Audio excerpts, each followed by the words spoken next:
Good afternoon guys, we are discussing about thinking. अपना thinking चल रहा था, थिंकिंग का लास्ट टॉपिक चल रहा था अपना स्टेजेस ऑफ थिंकिंग। बाकी सारी चीज़ें मैंने आपको पढ़ाई दी थी, लास्ट में अपना एक टॉपिक था स्टेजेस ऑफ थिंकिंग, अपन उसके बारे में पढ़ रहे थे।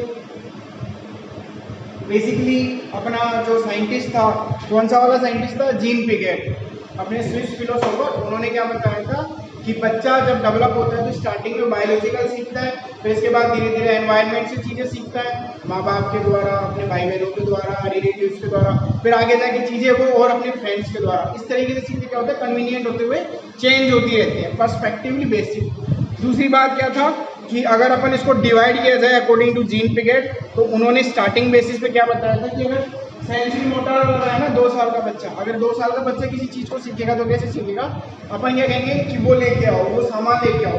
तो सामान मतलब उसके लिए एक ऑब्जेक्ट है, ठीक है, वो ऑब्जेक्ट उठा के लेके आएगा, पर उसको नहीं पता कि वो ऑब्जेक्ट क्या यूज आता है, ठीक है।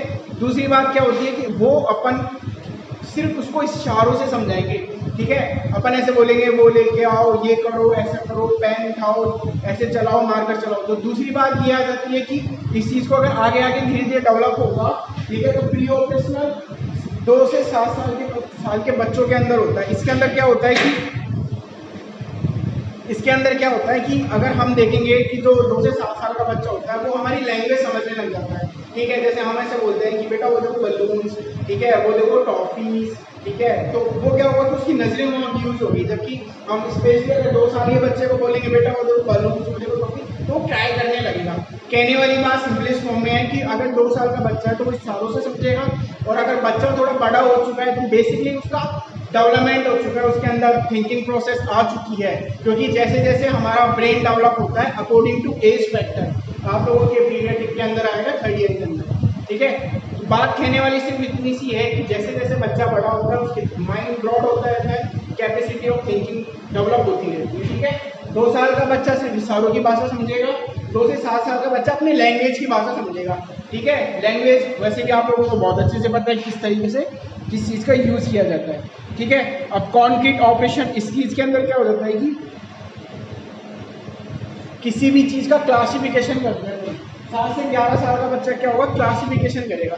क्लासिफिकेशन का मतलब है आप बोलोगे कि जैसे बच्चा देखो वो टॉफी है या वो बलून है, तो अगर लड़की होगी तो वो सिर्फ बलून करेगी, पिंक कलर का पसंद, ठीक है। ऐसा नहीं है, बट फिर भी ऐसे गर्ल्स बेसिस पे प्रायोरिटी उसकी पिंक रहेगी, बॉयज होगा तो ब्लू या ब्लैक रहेगी। कहने वाली बात है कि जो उसका फेवरेट कलर है ना वो उसमें से नॉमिनेट करेगा, वो उसका क्लासिफिकेशन कर देगा। किसी ऑब्जेक्ट को समझना, समझने के बाद उस चीज़ को अपने अकॉर्डिंग ढालना, ठीक है, वो इस स्टेज के अंदर आता है, जो कि 7 से 11 साल तक के बच्चों के अंदर होता है, ठीक है। धीरे धीरे ये स्टेज आगे भी डेवलप होती जाती है, फिर फॉर्मल ऑपरेशनल स्टेज हो जाती है, उसको एनाटॉमी बोलते हैं, जो कि जैसे कि आप लोग हम सब हैं, वो क्या होता है कि चीज़ें आगे डेवलप होती है। अब आप लोग क्या करते हो कि अगर एडल्ट में हो तो चीज़ें अपने लिए बेस्ट क्या है वो अपन सर्वाइव करते हैं। अगर किसी चीज़ को अपने लिए बेस्ट बनाना तो उस चीज़ के बारे में आपको सोचना पड़ेगा।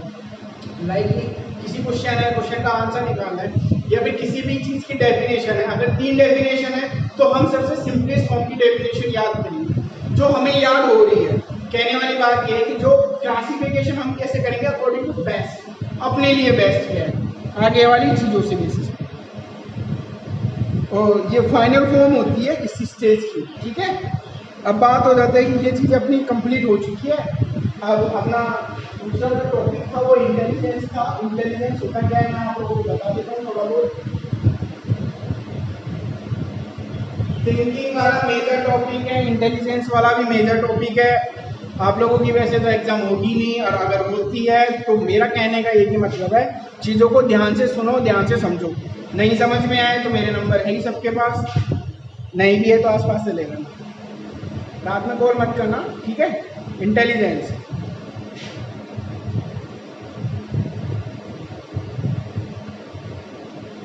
इंटेलिजेंस होता क्या है, अगर बेसिकली अपन किसी चीज़ के बारे में देखा जाए तो वो स्किल्स, वो कैपेसिटी, वो चीज़ें कैरी करना किसी चीज़ को, ठीक है, उस चीज़ का अपने लिए बेस्ट डिवाइड करना, बेस्ट डिसाइड करना, देन उस चीज़ को बेस्ट यूटिलाइज करना। इंटेलिजेंस कैरी पावर होती है किसी भी माइंड की बेस्ट। लाइकली कई बार अपन ऐसे बोलते हैं कि यार इसकी कैचिंग पावर बहुत अच्छी है, कई बार अपन ऐसे बोलते हैं कि यार ये तू मेरे से बेहतर समझ पाया है तो एक बार तू समझ ले फिर मैं समझ लूंगा।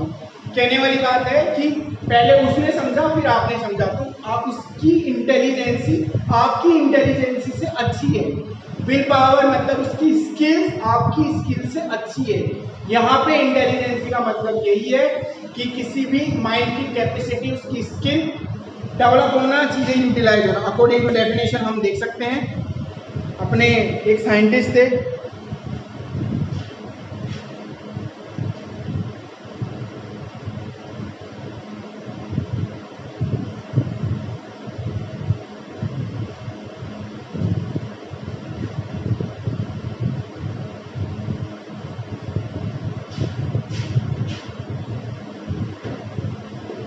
अपने एक साइंटिस्ट थे 1991 के अंदर, उन्होंने डेफिनेशन दी थी। डेफिनेशन सिंपलेस्ट फॉर्म में मैं आप लोगों को समझा देता हूँ। Intelligence is the ability to master the information and skill needed to succeed within a particular culture. कहने वाली बात है कि किसी भी पर्टिकुलर कल्चर के अंदर, ठीक है, जैसे कि माना कि एक कम्युनिटी है, कम्युनिटी के अंदर गांव का मुखिया वही होगा जो गांव का सबसे समझदार व्यक्ति होगा। अब ऐसा तो है ना किसी गुंडे को आप मुखिया बना दोगे। कहने वाली बात है इंटेलिजेंस कैरिंग पावर होती है आदमी की। जब वो समझदार होता है, किसी चीज़ को अंडरस्टैंडिंग करता है, उसके अंदर थिंकिंग डेवलप होती है, उस चीज़ को किस तरह बेस्ट यूटिलाइज कर सकता है, वो उस चीज़ की इंटेलिजेंसी कहलाती है। किसी भी प्रॉब्लम का सबसे सिंपलेस्ट और सबसे बेस्ट तरीका निकालना, उस चीज़ की इंटेलिजेंसी कहलाती है। ठीक है, ये अपने महाशय ने दिया ही था। ठीक है, बाकी एक दो है वो आप लोगों के लिए थोड़ा हार्ड पड़ेगा, कम से कम 2 डेफिनेशन आप लोग कर लेना, मैं आपको और बाकी बता देता हूँ। अपने एक और साइंटिस्ट थे बैचलर्स, ठीक है, इन्होंने दिया था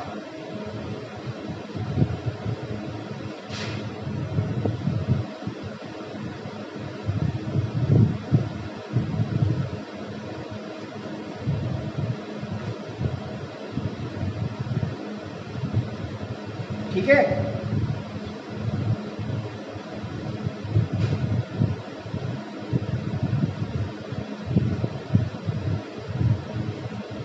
बैचलर्स 1944, इन्होंने 1944 के अंदर क्या दिया था, इन्होंने दिया था intelligence is the aggregate a global capacity of the individual to think rationally, to act purposefully and to deal effectively with the environment. कहने वाली बात इसलिए कि एक ग्लोबल एक्टिविटी होती है इंटेलिजेंसी, वही वाली बात है ना, ग्लोबल एक्टिविटी कैसे। अब किसी भी अभी कोरोना फैल रहा है, कोरोना फैलने से क्या हुआ कि किसी भी कंट्री के अंदर चीज़ें इतनी ज़्यादा स्प्रेड हो रही है, और वहाँ पे अगर पूरे विश्व के अंदर चीज़ें इस तरीके से हो रही है, अगर किसी भी देश ने सबसे बेस्ट वैक्सीन निकाली तो वो कंट्री अनदर कंट्री के कंपेयर में बेस्ट इंटेलिजेंसी पावर शो करेगी। लाइकली बात ऐसी है कि किसी भी कम्युनिटी के अंदर, किसी भी कल्चर के अंदर आपका जो बेस्ट माइंड यूज करता है वो पर्सन या वो व्यक्ति, या फिर उन चीज़ों से रिलेटेड उन चीज़ों को क्राइटेरिया को स्कोर करने वाली जो विल पावर किसी आदमी के अंदर होती है, तो वो उस चीज़ की इंटेलिजेंसी कहलाती है। जनरल कैपेसिटी से बिलो चीज़ें चलती है। जनरल कैपेसिटी मतलब हर कोई, सबको पता है, ठीक है। अभी लाइकली RAS IAS इनके एग्ज़ाम होते हैं, तो आप लोगों को क्या लगता है कि वो ये थोड़ी पूछते होंगे इंटरव्यू के अंदर, वो ये थोड़ी पूछते होंगे कि बताओ भारत का राष्ट्रीय उद्यान कौन सा है, बताओ भारत का राष्ट्रीय पक्षी कौन सा है, ये थोड़ी पूछते होंगे। या फिर नेशनल एनिमल्स कौन है, या फिर भारत के झंडे में 3 कलर क्यों होते हैं, ये सब नहीं पूछते। वो ऐसे पूछते हैं कि आपकी लाइफ का कोई भी एक ऐसा इंसिडेंस बताओ जिसमें आपने बहुत ज़्यादा मुसीबतों का सामना किया हो, तब आपने ऐसा क्या रेस्पॉन्स दिया, तब आपका क्या ऐसा एक्ट था कि आपने उस चीज़ का सबसे बेस्ट सॉल्यूशन निकाला। कहने वाली बात सिर्फ इतनी सी है कि जो IAS और RAS के इंटरव्यूज होते हैं उसके अंदर वो आपकी इंटेलिजेंस और विल पावर का चेक करते हैं। अब ऐसा तो है नहीं ना कि भाई कोई आदमी 2 सेकंड के अंदर ही एक बढ़िया वाली थ्योरी क्रिएट कर लेगा, सर हमारे घर में शेर आया, देन मैंने उससे लड़ा और मैं जीत गया। ऐसी वाली चीज़ें नहीं चलेंगी। कहने वाली बात है इंटेलिजेंसी क्या होता है कि जब, और इंटेलिजेंसी काम कहाँ करती है, जब चीज़ें अराइज होती है खुद पे। जब चीज़ें अराइज होती है, आप कई लोग घूमने गए, ट्रिप पे गए, अनफॉर्चुनेटली कोई एक जो भी मेंबर है ग्रुप का वो फालिंग डाउन हो जाता है पार्ट सी। ग्रुप का जो सबसे बेस्ट बंदा है ना वो अपना माइंड लगाता है, ठीक है, हाई क्लाइंबिंग करता है, वो उसको ऊपर रस्सी से खींचता है, बाकी और लोग सिर्फ डर के मारे चिल्ला रहे हैं, चीजें कर रहे हैं, सारी चीजें कर रहे हैं। तो कहने वाली बात इतनी सी है, जिसका माइंड उस जगह पे चलता है ऑन क्राइसिस बेसिस पे, अगर जैसी कॉम्प्लिकेटेड सिचुएशन में हम हमारा माइंड बेस्ट यूज करते हैं, वो चीज उस बंदे की इंटेलिजेंसी कहलाती है। क्लासिफिकेशन की हम बात करें, क्लासिफिकेशन में क्या होता है, इसको 3 तरीके से डिवाइड किया गया है। पहला है कॉन्क्रीट, दूसरा है सोशियल और तीसरा है जनरल। कॉन्क्रीट क्लासिफिकेशन के अंदर क्या है कि इसमें क्या होता है कि कॉन्क्रीट मटेरियल बेसिस पे होता है, ठीक है, मटेरियल बेसिस पे, जैसे कि किसी भी अपने को जैसे मानो आप, पहला है कॉन्क्रीट, ठीक है, इसके अंदर क्या होगा मटेरियल बेसिस। मटेरियल बेसिस मतलब कोई भी मशीन हो गई, ठीक है, मशीन को हम किस तरीके से यूज करते हैं। आप लोग घर के अंदर मोबाइल फोन यूज करते हो, ठीक है, मोबाइल फोन आप लोग सबसे बेहतर यूज करते हो कंपेयर टू आपके बड़े भैया, कंपेयर टू आपके मॉम डैड, यहाँ तक कि आपके छोटे भाई बहन भी इतना चीजें नहीं करते होंगे जितने आप लोगों के मोबाइल में हाइड फोल्डर होंगे, चीजें जहाँ पे आप लोगों ने सुरक्षित रख रखी है अपने बाबू सोना की। कहने वाली बात सिर्फ इतनी सी है कि किसी भी मशीन को लेके आप लोगों के माइंड में जो खुराफात क्या आती है, इसके और अंदर फीचर्स क्या क्या है, अगर ये फीचर्स मैं यूज करता हूँ तो आगे जाके चीजें किस तरीके से होगी, क्या मुझे बेस्ट है क्या नहीं है, इसको करने से क्या होता है, तो वहां पे जाके जो हमारा माइंड और रेस्पॉन्स काम करता है वो इस इंटेलिजेंसी के अंदर काम करता है, वो आता है कॉन्क्रीट इंटेलिजेंसी। फिर दूसरा है सोशियल।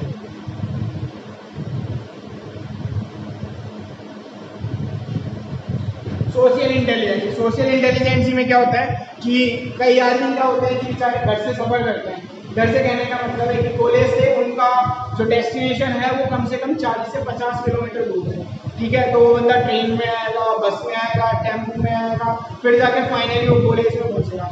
कई लोग क्या होते हैं कि धीरे धीरे करके कॉलेज में पहुंचते हैं, पहुंचने पे क्या होता है कि वो लोग लेट हो जाते हैं, लेट होने पे क्या है कि वो उसका टाइम पीरियड इस तरीके से रिड्यूस करते हैं, उस तरीके से फुलफिल करते हैं, लाइकली वो सेट इस तरीके से करते हैं कि वो चीज़ें आगे दिक्कत ना हो। लाइक सोशल इंटेलिजेंस कैसे, उनको पता है कि ट्रेन में अपन को कब चढ़ना है, कहाँ चढ़ना है, कहाँ जगह मिलेगी, कहाँ टीटी आएगा, कैसे बच के निकलना है, कौन सी बस में कहाँ सफर करना है, कितना जल्दी निकलेंगे, अगर सीट नहीं मिल रही तो हमें कहाँ बैठना है, कैसे हमें पैसे कम करवाने हैं, कैसे हमें सर को पटाना है ताकि हम क्लास के अंदर आ सकें।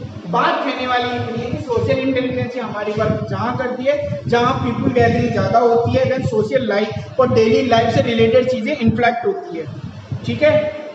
इसके अंदर ह्यूमन रिलेशनशिप भी आते हैं। ह्यूमन रिलेशनशिप जैसे आप लोगों का मेरे से रिलेशनशिप है स्टूडेंट टीचर का, ठीक है, वो बंदा अगर बाहर जा रहा है तो कंडक्टर से उसका रिलेशनशिप है सवारी वाला, ठीक है, वो अगर टेम्पो के अंदर सफर कर रहा है तो वही पैसेंजर वाला।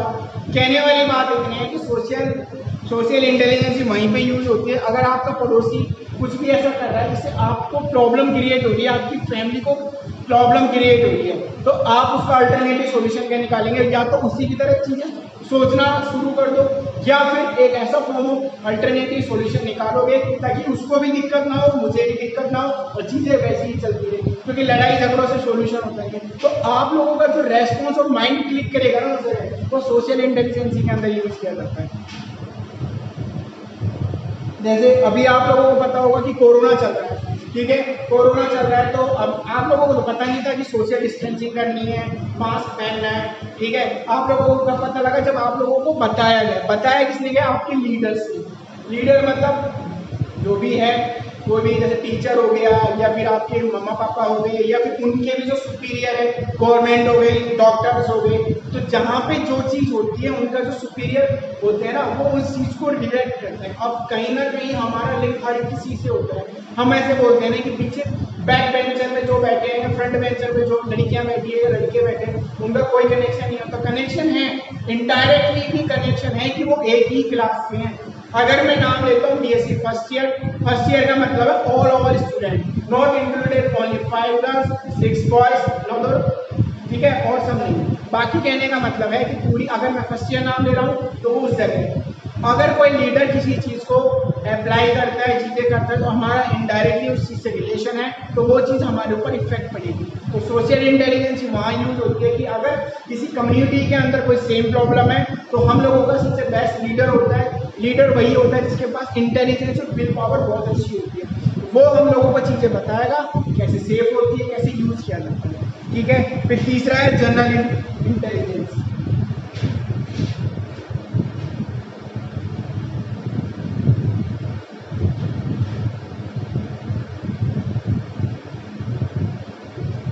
जनरल इंटेलिजेंस, इसके अंदर क्या आता है कि किसी भी चीज़ को हम देख सकते हैं। इंटेलिजेंट में क्या होता है कि आप लोग साइकोलॉजी पढ़ रहे हो, आप लोग एनाफिजियो पढ़ रहे हो, आप लोग माइक्रोबायोलॉजी पढ़ रहे हो। कई लोगों को एनाफिजियो पसंद होगी तो कई लोगों को साइकोलॉजी पसंद होगी, वैसे किसी को होगी नहीं। मुझे पता है कि तुम में से एक को भी साइकोलॉजी पसंद नहीं है, और स्पेशली मैं तो बिल्कुल नहीं हूँ। ठीक है, दूसरी बात ये आ जाती है कि कई लोगों को अपनी अपनी स्टडी के टॉपिक्स पसंद आते हैं। आप लोगों ने बायोलॉजी ली थी, तो बायोलॉजी में कई लोगों को केमिस्ट्री अच्छी लगती थी, कई लोगों को बायो अच्छी लगती थी, तो कई लोगों को फिजिक्स अच्छी लगती थी। कहने वाली बात यह है कि जो ये जनरल इंटेलिजेंस है वो यूज होते हैं जहाँ पे अपना इंटरेस्ट होता है, related to study books, related to study material, related to study content. आप लोगों को मैथ के सवाल अच्छे नहीं लगते तो आप लोग माइंड ही नहीं लगाते वहाँ पे। आप लोगों को बायोलॉजी अच्छी लगती है, चीज़ें कैसी होती है, जिस चीज़ के अंदर इंटरेस्ट इतना ज़्यादा होगा आप लोगों का माइंड वहीं ज़्यादा चलेगा, तो वो चीज़ आती है जनरल इंटेलिजेंस के अंदर। ठीक है,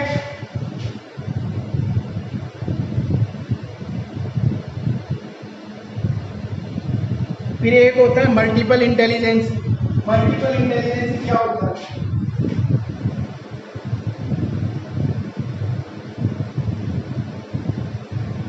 मल्टीपल इंटेलिजेंस का मतलब है कई आदमी हर एक चीज के अंदर परफेक्ट होता है, लाइक 2 से 2 या 2 से चीजों से ज्यादा। आप लोगों को बाइक चलाना भी अच्छी आती है, मोबाइल भी अच्छी चला लेते हो, कंप्यूटर भी अच्छा चला लेते हो। ठीक है, एंड आप लोगों को और चीज़ों के अंदर भी इन्वॉल्वमेंट हो, लाइक नेचर से रिलेटेड चीज़ें भी आप लोगों को पसंद है। ठीक है, आप लोग डांस भी अच्छा कर लेते हो, सिंगिंग भी आती है। तो कहने वाली बात ये है कि जो मल्टीपल इंटेलिजेंस है वहाँ पे यूज होती है जहाँ आदमी 2 या 2 से अधिक चीज़ों में अपना इंटरेस्ट दिखाता है। कई लोगों को मैथ भी पसंद आती है तो बायो भी पसंद आती है, तो वो एडिशनल सब्जेक्ट लेते हैं। ठीक है, अगर इसमें काम नहीं होगा तो इसमें तो होगा। कई लोगों को सिंगिंग अच्छी लगती है, कई लोगों को डांसिंग अच्छी लगती है, कई लोगों को दोनों अच्छा लगता है। ठीक है, फिर है इमोशनल इंटेलिजेंस।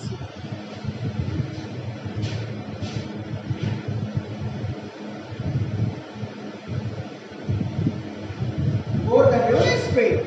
इमोशनल इंटेलिजेंस समझ रहे हो ना क्या कह रहा हूँ मैं?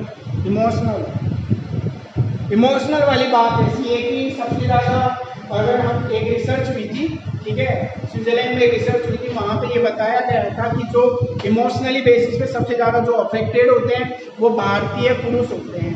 कहने वाली बात है जो भारतीय महिलाएं होती है, जो फीमेल फैक्टर होता है, वो अपनी इमोशनल इंटेलिजेंसी का बहुत ही बेहतरीन तरीके से फ़ायदा उठाती है, एक अटैचमेंट क्रिएट करती है। वो अपने पति या फिर जो भी बंदा है उसको इमोशनल करती है और वहाँ पे जाके चीज़ें मनवा लेती है। तो जो भारतीय पुरुष हैं अपने सबसे ज़्यादा इमोशनल इंटेलिजेंसी का शिकार होते हैं। किसी भी चीज़ को मनाने के लिए 2 मिनट रो लो, वो चीज़ अपने आप हो जाएगी। किसी भी को भी अपनी फीलिंग्स के अकॉर्डिंग डाल दो, चीज़ें अपने आप हो जाएगी। तो जो ये चीज़ें क्रिएट होती है वो इमोशनली इंटेलिजेंसी के अंदर आती है। और इसका सबसे बेस्ट एग्जाम्पल आप लोगों को पता है, समझदार हो गए हो अचानक से। ठीक है,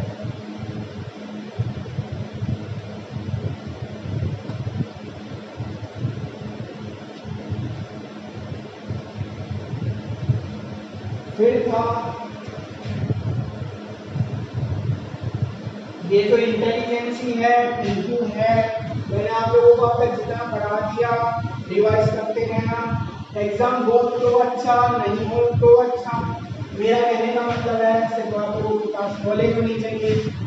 कॉलेज में थोड़ी रहना है, कॉलेज से आके भी तो बढ़ना है ना लाइफ में, तो एग्जाम भी देनी पड़ेगी, मेहनत तो सेटल होना पड़ेगा।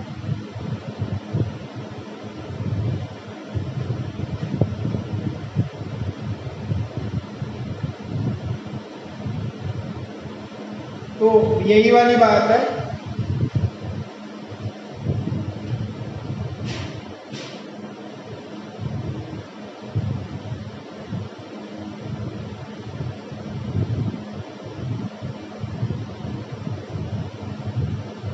ठीक है। इंटेलिजेंस क्विटेंट ये क्या होता है? The idea of intelligence quotient why utilise first in 1960। 1916 के अंदर इस चीज का इजाद किया गया था सबसे पहले, ठीक है, यूटिलाइज किया गया था। अब किसने किया था? अपने जो थे ना बिन्नट महाराज, उन्होंने किया था। उन्होंने कब किया था? 1916, ठीक है। इसके अंदर होता क्या है? रेशियो निकाला जाता है मेंटल एज का अपॉन द क्रोनोलॉजिकल एज, ठीक है। अगर हम किसी चीज का आईक्यू निकालेंगे तो हम उस चीज की mental as upon chronological age, ठीक है, mental as upon chronological S multiply by 100।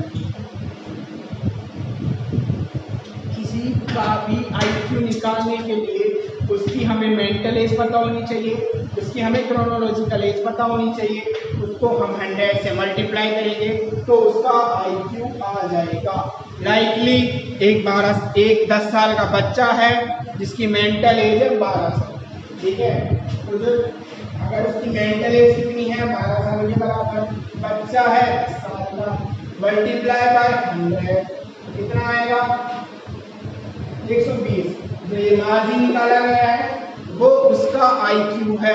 अगर कोई 10 साल का बच्चा 12 साल के बच्चे की उम्र की क्वेश्चंस को, प्रॉब्लम्स को सोल्व कर रहा है तो वो उसका आईक्यू कहलाता है, ठीक है। आईक्यू निकाल दिया। अब सिंपल सी बात है कि हर किसी का आईक्यू एक जैसा नहीं होता। कईयों का आईक्यू बहुत अच्छा होता है, कईयों का बहुत अलग होता है। इस पर क्या होता है कि कई फैक्टर काम करते हैं। फैक्टर में डिपेंड करता है, क्रोनोलॉजिकल फैक्टर आ जाते हैं, ठीक है, डिफरेंस आ जाता है उनका क्राइटेरिया, ठीक है। और दूसरी बात आ जाती है कि उनकी अंडरस्टैंडिंग पावर भी डिफेक्ट करती है, उनकी डिफिकल्टी भी, प्रॉब्लम सॉल्विंग का मेथड भी यूज करता है, उसका एफर्ट्स का भी यूज किया जाता है। अभी मैं आप लोगों को कोई मैथ का सवाल दूँ, कई लोग इंटरेस्ट दिखाएंगे, कई लोग नहीं दिखाएंगे, कई दिखाएंगे लेकिन आधा दिखाएंगे, कई वही वाली बात है ना कि 10 तरह के सॉल्यूशन लगा के आंसर वही ले आएंगे। देखो सर आ गया a बराबर b स्क्वायर। तो कहने वाली बात इतनी सी है कि आई को डिपेंड करता है एफर्ट्स पर, कैपेसिटी पर, एबिलिटी पर, ठीक है, इंटरेस्ट पर। तो आईक्यू डिपेंड करता है पर्सन पर, उसका लेवल ऑफ इंटेलिजेंस सेट किया जाता है, ठीक है। अलग अलग लोग पता लगेगा कि एमआर वाला कौन सा है और किसका अंदर कितना आईक्यू है वो हम इस टेबल के द्वारा डिटेक्ट करेंगे, ठीक है। अगर कोई जीनियस है, ठीक है, तो जीनियस का आईक्यू कितना होगा? 140 से ज्यादा। आप लोगों ने अल्बर्ट आइंस्टीन का नाम सुना होगा, ठीक है, उसका आईक्यू कितना है आप लोगों को सबको पता है, ठीक है। फिर बात करते हैं वेरी सुपीरियर, फिर है सुपीरियर,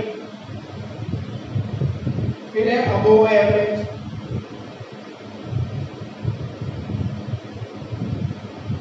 फिर है एवरेज, फिर है डल एवरेज,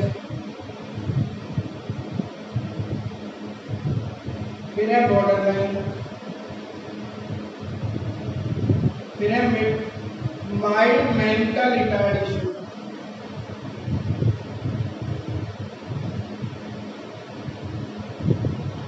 फिर मॉडरेट मेंटल रिटार्डेशन, फिर सीवियर मेंटल रिटार्डेशन, फिर प्रोफाउंड मेंटल रिटार्डेशन। प्रोफाउंड मतलब है कि वो बंदा कुछ काम ही नहीं कर पाएगा, सोच नहीं पाएगा, चीजें कैसे कर पाएगा। इसकी 140 से ज़्यादा होती है, इसकी 130 से 140, इसका 120 से 130, इसका 110 से 120, इसका 90 से 100, 110, 80 से 90, 70 से 80,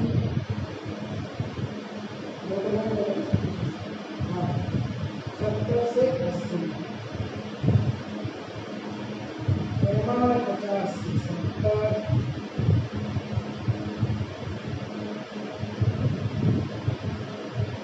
35 से 50, 20 से 30,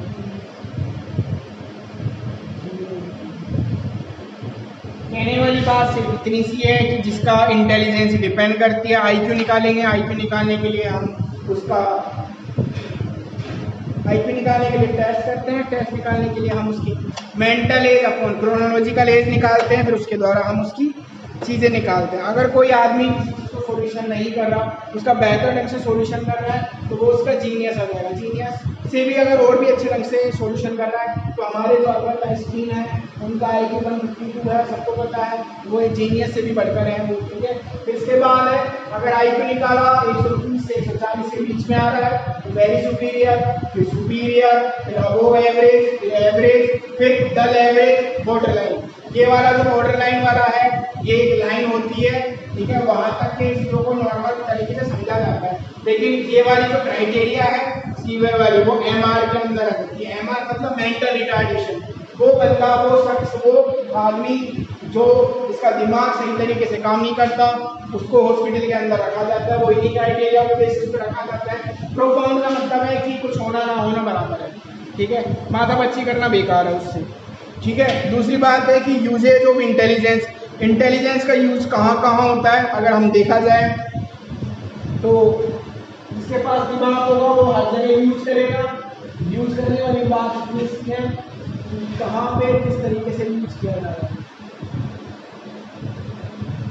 usage of intelligence, uses of intelligence में क्या क्या आ जाएगा, वो हेल्प करता है किसी का भी एडजस्ट होने में, चेंज द एनवायरनमेंट। अभी आप लोगों को कोरोना हो रहा है, कोरोना से आप लोग देख रहे हो कैसे कोरोना स्प्रेड हो रहा है, सारी चीजें हुई है।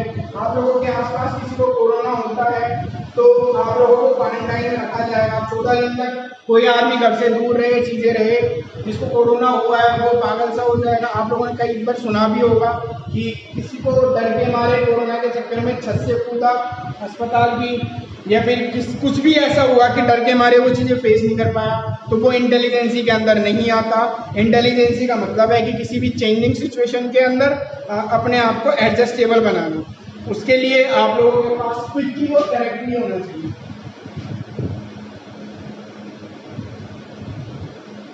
क्विकली और करेक्टली, क्विकली और करेक्टली चीज़ें होनी चाहिए। इंटेलिजेंसी हेल्प करती है रीजनिंग के अंदर, जजमेंट के अंदर एंड क्वेश्चन के सोल्वर, प्रॉब्लम सॉल्विंग मेथड के अंदर इंटेलिजेंसी यूज करती है, ठीक है, किसी भी चीज़ को अंडरस्टैंडिंग करने के लिए। अंडरस्टैंडिंग आदमी जब ही कर पाएगा जब वो उस चीज़ को समझ पाएगा, जब वो उस चीज़ को फील करेगा, जब उस चीज़ के अंदर उसका दिमाग लगेगा, थिंकिंग होगी, उस चीज़ को रियलाइज करेगा, तब जाके चीज़ों का